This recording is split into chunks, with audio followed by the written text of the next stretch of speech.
May the words of my mouth and the meditation of our hearts be acceptable in thy sight, O God, our strength and our Redeemer. Amen.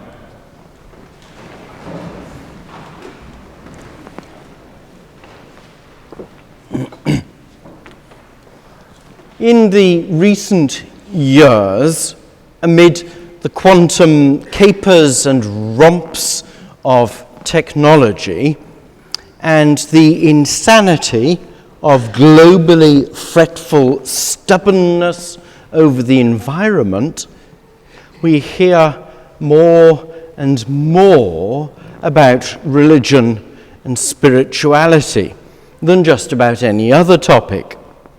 The bookshelves of Barnes and Noble, the number of books purchased from Amazon and such like, offer the largest array of public, popular titles in that area.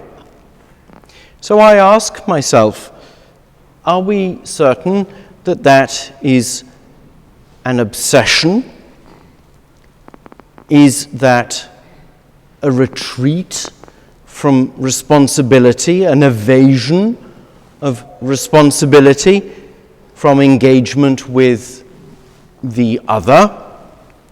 Or is it yet another search for the deeper meaning of life and in life? What is the answer to life? It is, for those of you who are familiar with Douglas Adams, 42. There's at least one person who has heard the radio programs, read the books, or seen the movie. The problem is, of course, with 42, no one can remember what the question was. It is the answer to life. It is the answer to life, the world, and everything.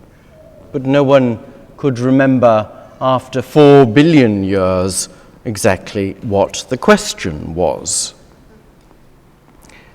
Turning and turning in the widening gyre, the falcon cannot hear the falconer. Things fall apart. The centre cannot hold.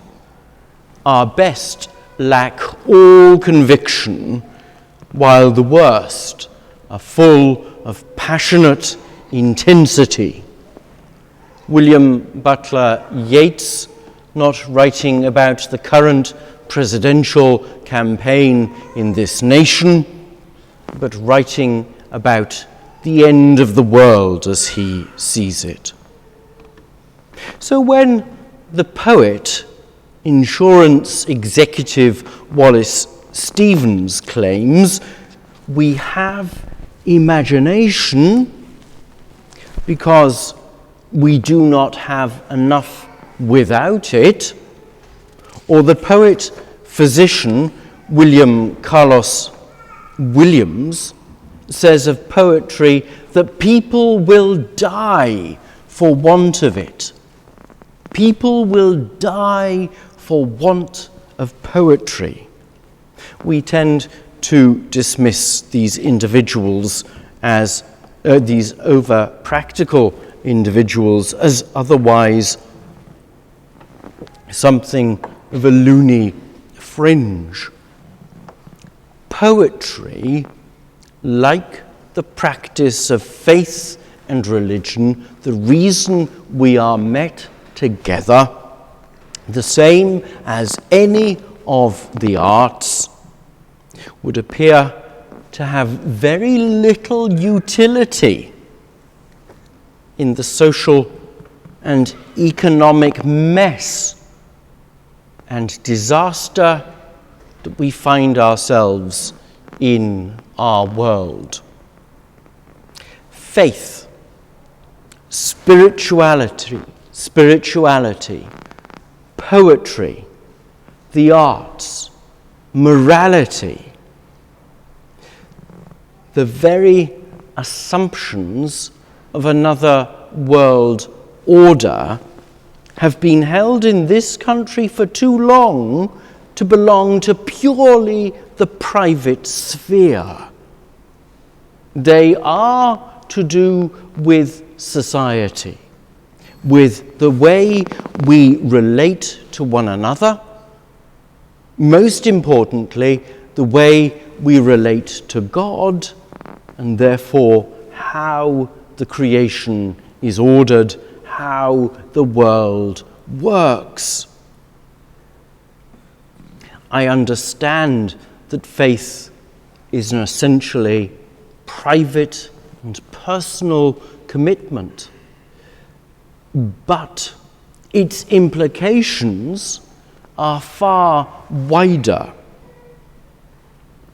Religion, perhaps in terms of the aesthetic, mystery, the numinous, refers to those things that cannot be proved nor disproved, but that nevertheless exert an immense force on our thinking and our lives and the directions in which we move and live and have our being.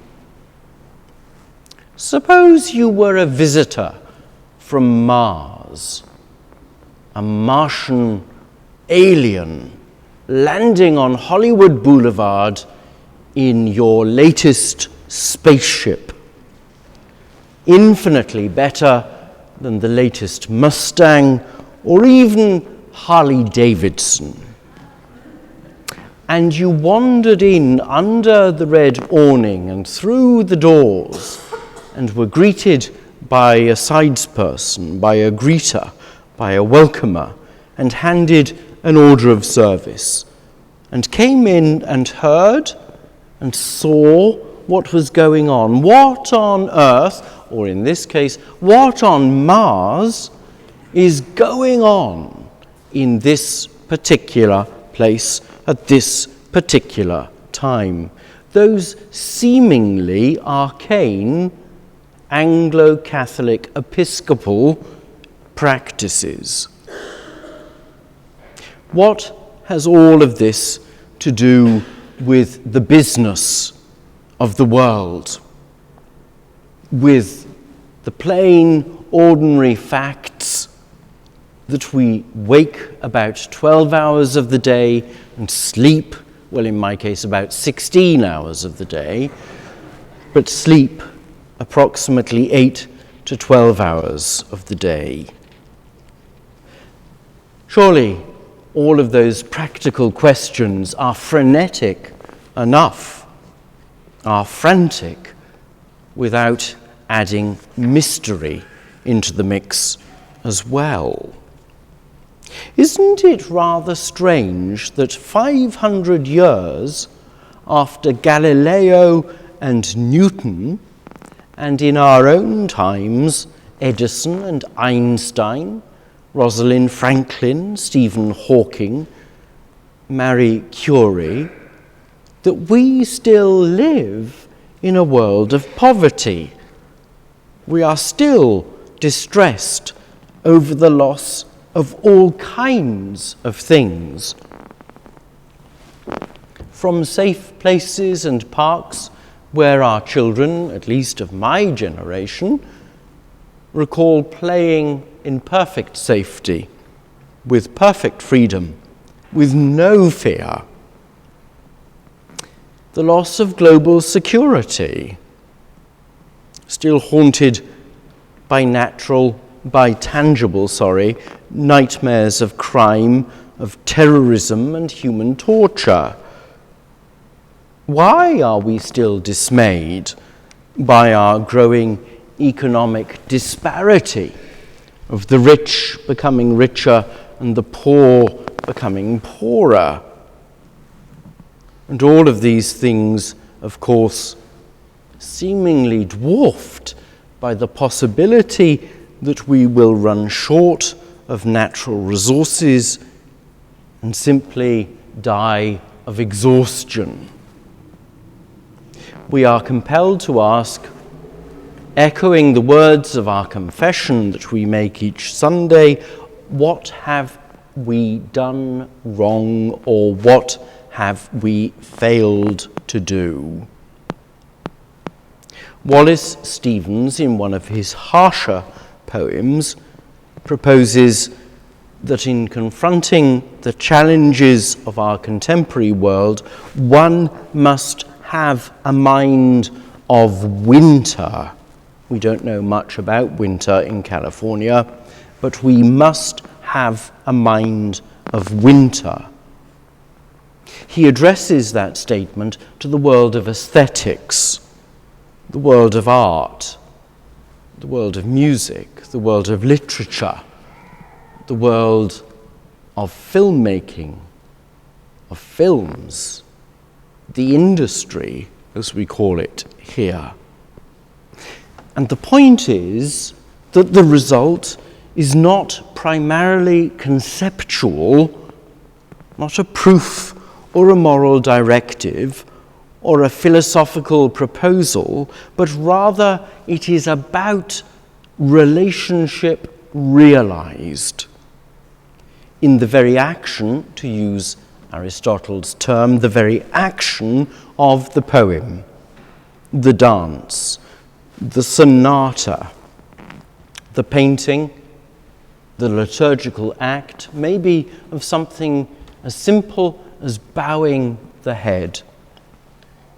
The focus of the Hubble Space Telescope, the work of the Large Hadron Collider. One might say the communication of beauty at this level is of our being, of who and what we are. To use a posh word, it is ontological. It's at the very, not foundation, that's the wrong word. It's at the very commonness of our humanity. Commonness in the sense we all share. Louis Armstrong once said, "Jazz is what, if you have to ask what it is, you will never ever get." Jazz is what, if you ever have to ask what it is, you will never ever get. Musicians, I think, in particular, and composers, will grasp that immediately. There is a numinous, there is a mystical, there is a mysterious element to jazz. And it's not just, picking up the jazz saxophone and suddenly being able to riff or extemporize. Are those the right verbs? Improvise, thank you, as well. It is about training. It is about discipline. That's why it's not popular today. That's why one doesn't hear quite so much brilliant jazz music, because not so many people are prepared to put in the time and the effort to learn the classical clarinet, to learn the basics. 15 seconds is about our span of attention. The Kindle is our favored reading material. The ability to write has gone. The ability to use thumbs has improved. The loss of grammar is an indication of our unwillingness to take seriously the very basic elements of human civilization. Simone Weil said that attention is the highest form of prayer. paying attention, seeing the detail, but also the whole picture, being involved, actually perceiving, maybe even being perceived, is that essential quality that Louis Armstrong was attempting to explain. If you've got to ask what jazz is, then you'll never ever get it. If you have to ask what is humanity, for goodness sake, you were born with it. You've had it for 40 years, 50 years, 15 years. You have it and live it. Trust yourself. See the beauty that God has placed deep within your very being and live that to its fullest. Live yourself to your fullest. Live with others, with society, culture, and community, and we will be apprehended of the divine, and we will apprehend the divine. In the name of the one true and living God, who is Father, Son, and Holy Ghost. Amen.